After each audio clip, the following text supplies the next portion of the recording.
하늘의 말씀 봅니다. 출애굽기 37장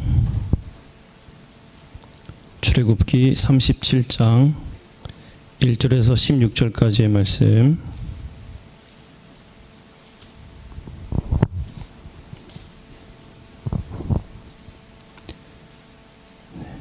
출애굽기 37장 1절에서 16절까지에 있는 말씀입니다. 출애굽기 37장 1절에서 16절까지의 말씀, 저와 함께 한 절씩 교독하시겠습니다.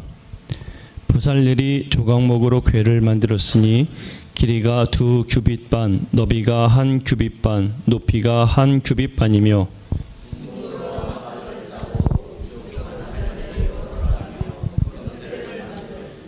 금고리 넷을 부어 만들어 네 발에 달았으니 곧 이쪽에 2 고리요 저쪽에 2 고리이며 그 채를 궤 쪽 고리에 꿰어 궤를 매게 하였으며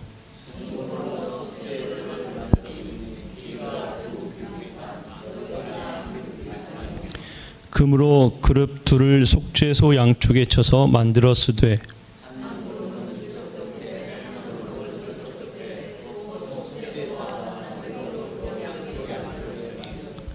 그룹들이 그 날개를 높이 펴서 그 날개로 속죄소를 덮었으며 그 얼굴은 서로 대하여 속죄소를 향하였더라.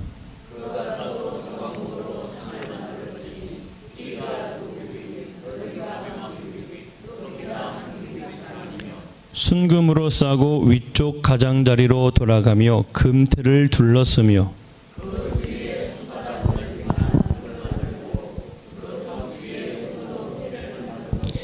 상을 위하여 금고리 넷을 부어 만들어 네 발 위 네 모퉁이에 달았으니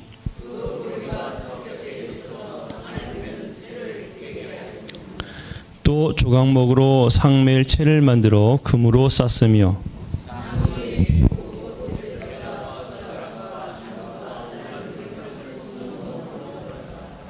아멘. 네, 오늘 시간에 하느님이 주시는 평강이 넘치기를 간절히 축복합니다. 네, 우리가 오늘 말씀에서는 이 증거교회에 대한 이야기, 그리고 그 앞에 진설병을 놓는 그 상과 또 이 기구를 만드는 그 이야기가 담겨 있습니다.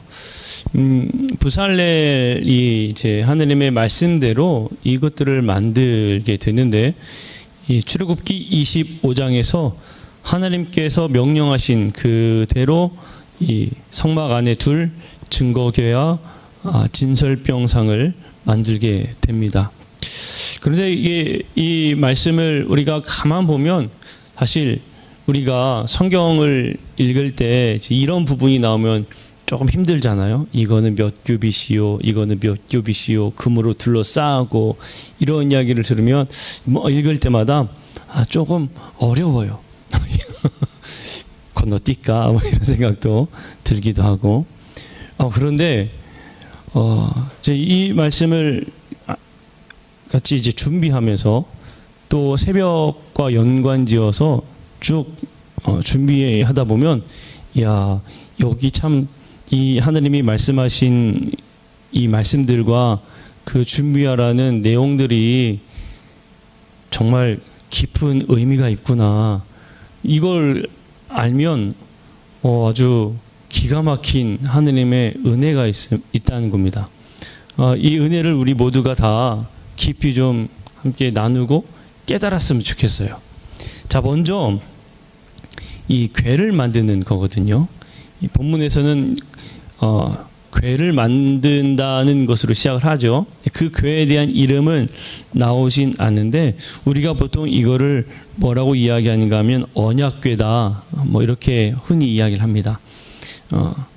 언약의 말씀을 주신 그 두 돌판을 담았다고 해서 언약궤라고 우리가 보통 이야기를 해요.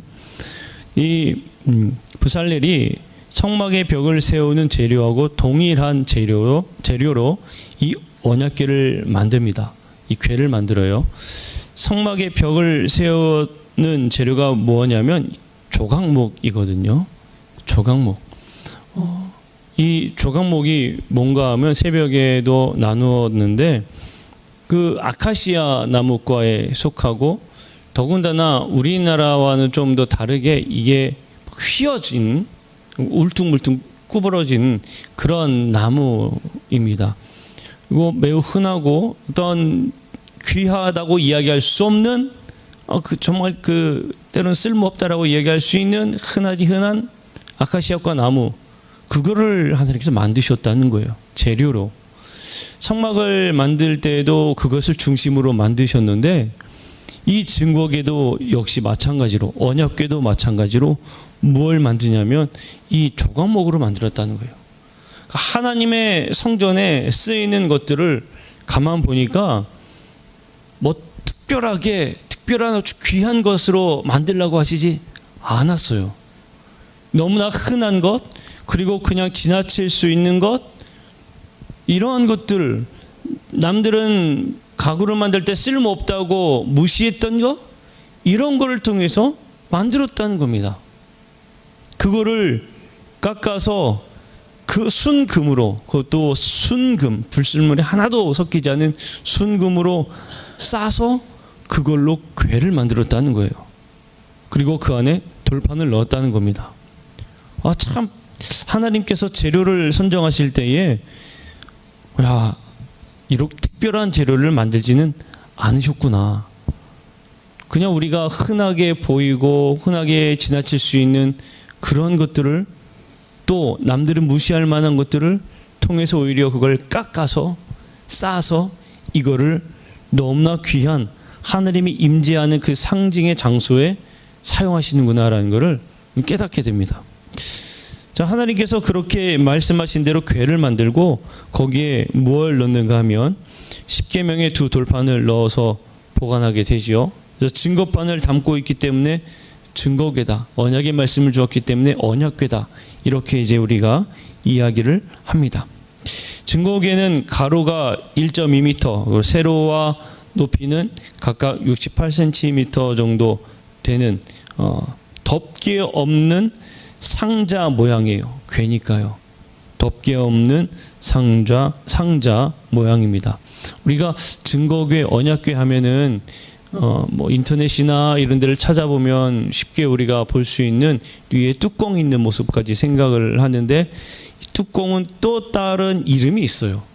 그 덮개를 따로 제작하게 만드셨는데 이 덮개를 제작할 때에 독특한 표현으로 속죄소다라고 표현을 하십니다. 이 덮개를 속죄소다. 이 속죄소는 쉽게 그 궤를 덮는 뚜껑입니다. 여러분, 뚜껑인데 속죄소라는 명칭이 문자적으로 보게 되면 가리다, 덮다, 그 의미를 가지고 있는 카파르라는 히브리어에서 나온 겁니다. 히브리어 본문에 보게 되면 이 속죄소를 뭐라고 표현하는가 하면 카포레트로 기록하고 있어요. 이 카포레트는 덮개, 뚜껑이라는 의미예요. 그런데 이 덮개 뚜껑은 문자적 의미로 어디서 왔다고요? 가린다, 덮다는 의미를 가지고 있다고 했어요. 이 표현이 오직 이 증거궤 뚜껑을 가리킬 때만 사용되고 있습니다. 가린다, 덮다라는 이 표현의 의미는 이 증거궤 뚜껑, 속죄소를 가리킬 때만 사용하고 있다는 거예요. 뚜껑의 명칭이 속죄소입니다. 속죄소, 곧 죄를 용서하는 장소다는 거예요. 죄를 용서하는 장소. 그게 어디에 있습니까? 증거궤 위를, 언약궤 위를 덮는다는 거예요. 이 말씀을 가만 보면 무엇을 생각할 수가 있는가 하면, 여러분, 언약궤는 하나님이 주시는 말씀이잖아요. 말씀이 있는 곳에 하나님께서 죄를 가려주시는 은혜가 있더라는 겁니다. 다른 것이 아니라 하나님의 말씀이 있는 그곳이 바로 우리의 죄를 가려주시고 우리의 죄를 용서하시는 그 용서의 장소가 된다는 것을 우리에게 말씀해주고 있어요. 증거의 뚜껑도 마찬가지로 이 속죄소는 순금으로 만들어지게 되고 양쪽 끝에는 그룹들이 서로 날개를 펴서 속죄소를 덮는 형상입니다. 그룹들은 쉽게 이해할 때 천사로 우리가 이해하면 돼요. 하나님은 속죄소에 이스라엘 백성을 만나겠다고 약속을 하시는 거예요. 자, 그러니까 이 속죄소, 언약궤의 장소, 그 있는 장소는 어떤 곳이냐면 하느님의 말씀이 있는 곳에 이스라엘 백성들이 나아가면 그들의 죄를 덮어주시고 그들과 함께하겠다는 하느님의 뜻이 있다는 겁니다. 우리가 하느님 앞에 나올 때에 우리는 다 거룩한 사람이라고, 거룩한다고 우리 스스로는 말할 수는 없습니다. 모두가 다 죄가 있고 부족함도 있고 연약함도 있고 그 모든 것을 안고 우리는 하나님께로 나아갑니다. 하나님께 나아가서 하나님의 말씀을 들을 때에 하나님께서는 우리의 죄를 덮어주시고 우리를 만나시기 위해 그 가운데 임하신다는 것을 알 수가 있습니다. 그런데 그 장소가 어떤 곳이냐? 어떠한 대단한 것으로 만든 것이 아니라 너무나 흔한 것으로 만들었다는 거예요. 그 이야기는 너무나 낮은 곳 가운데 임하시는 하나님의 은혜를 우리가 발견할 수가 있습니다. 예수님께서 이 땅에 오실 때에 정말 낮은 곳으로 임하신 그 은혜를 우리가 생각하잖아요. 예수님께서도 이 땅에 오실 때부터 그리고 예수님께서 사역하신 그 순간에도 늘 하신 말씀이 나는 너희를 섬기기 위해 왔다라는 말씀을 하셨어요. 예수님께서도 이미 이 하나님의 뜻에 맞추어서 역시나 우리 가운데 낮은 자의 모습으로 어렵지 않게 오셨다는 겁니다. 그러니 이 말씀을 우리가 깊이 생각해 보면, 묵상해 보면, 와, 하나님의 은혜가 있는 그 장소는 정말 낮은 곳이 되어야 하는구나. 정말 많은 은혜를 갖게 된다는 거예요.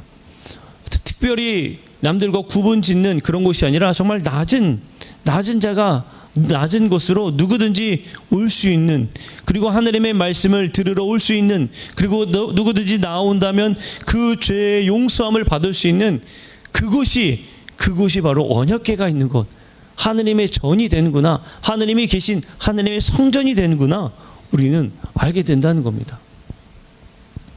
여러분, 하나님은 너무나 귀한 분이잖아요. 너무나 귀한 분입니다. 근데 이게 얼마나 큰 은혜겠습니까? 이 세상에서 정말 귀한 분 여러분 만나려고 한번 생각해 보세요. 지금은 청와대가 아니라 용산으로 가야 되죠. 용산에 여러분들이 나 좀 만나야겠다고 가시면 만날 수가 있습니까? 가기도 전에 붙잡히게 되죠. 예전에 서울에 있을 때인데, 서울에 이제 청와대 앞을, 그때는 이제 청와대 대통령이 거주하고 있을 때입니다.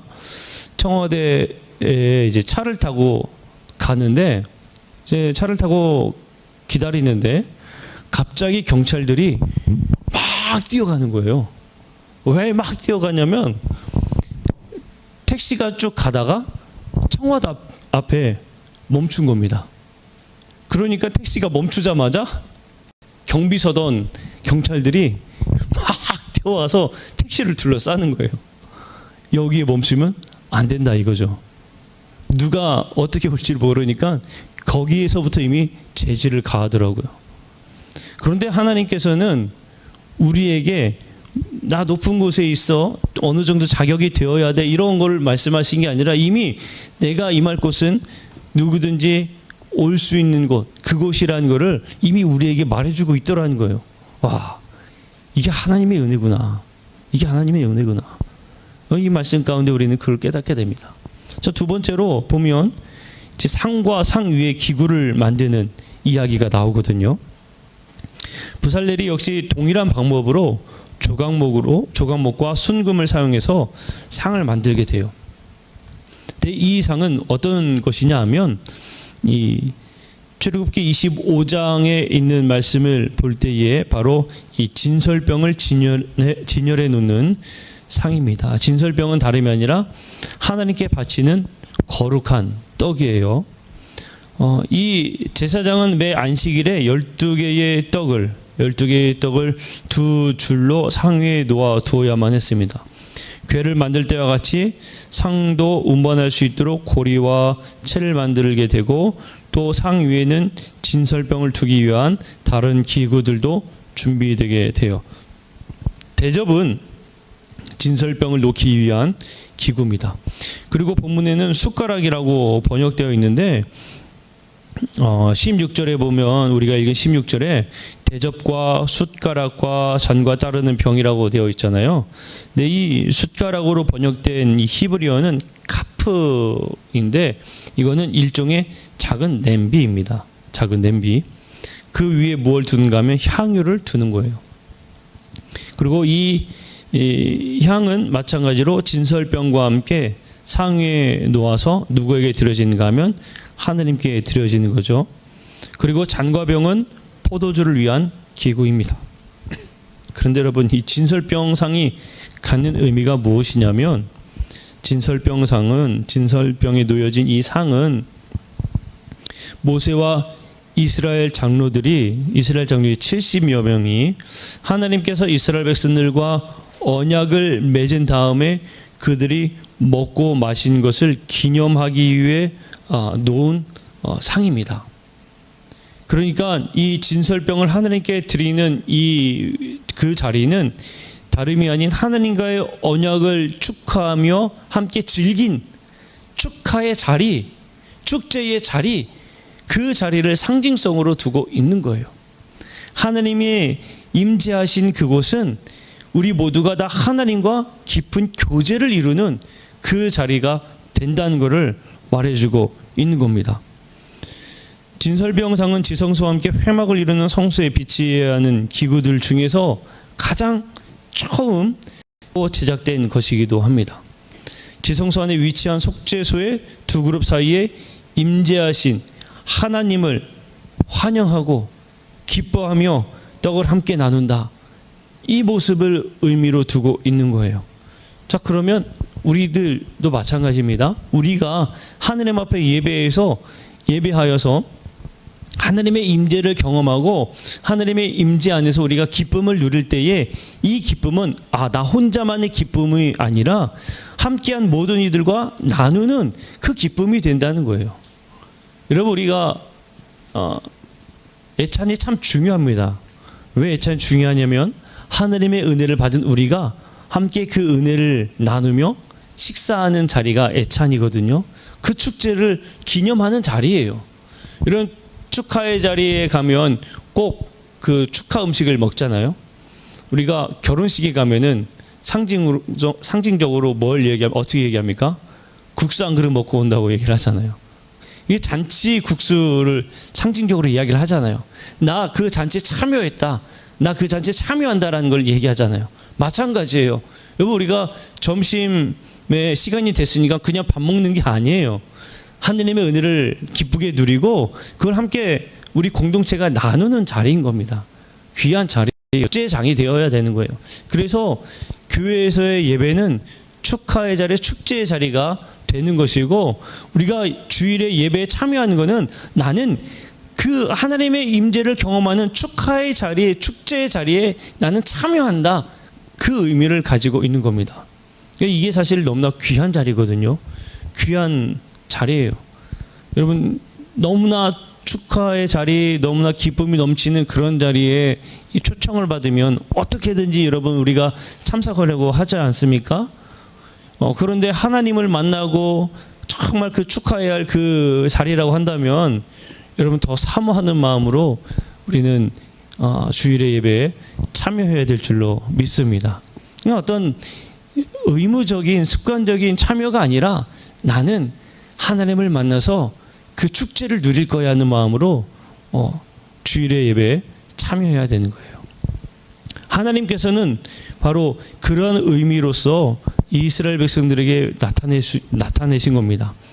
그리고 포도주와 그 잔을 무엇을 우리가 또 생각할 수가 있습니까? 예수 그리스도를 우리는 생각할 수가 있습니다. 결국에 이 속죄소, 이 언약궤 증거궤와 속죄소, 그리고 이 진설병을 놓는 상, 그리고 포도주와 그 포도주를 놓는 그 잔과 병, 이것들은 결국에 누구와 연관 짓게 되는가 하면 예수님을 떠올릴 수밖에 없습니다. 말씀 가운데 임하신 예수님, 그 가운데 우리가 나아가면 예수 그리스도의 보혈로 우리의 죄를 용서하여 주셔서 덮어주시고 우리를 거룩한 백성이라 불러주십니다. 그 은혜를 누린 사람들은 누구든지 다 기쁨의 자리에 참여하게 되고, 또 우리가 성찬을 통하여 예수 그리스도의 몸과 피를 먹고 나눔으로 인하여서 하나님, 나는 예수님의 그 뜻을 따라 동참합니다. 예수님의 몸에 동참합니다. 예수님의 피에 참여합니다. 우리는 그 모습을 갖추고 있는 거예요. 그리고 나아가서 이제 이 기쁨을 우리 함께 나누겠습니다. 그 의미를 가지고 있는 겁니다. 바로 교회는 이러한 곳이라는 것을 이 성막 가운데에 우리에게 말해주고 있고 보여주고 있는 겁니다.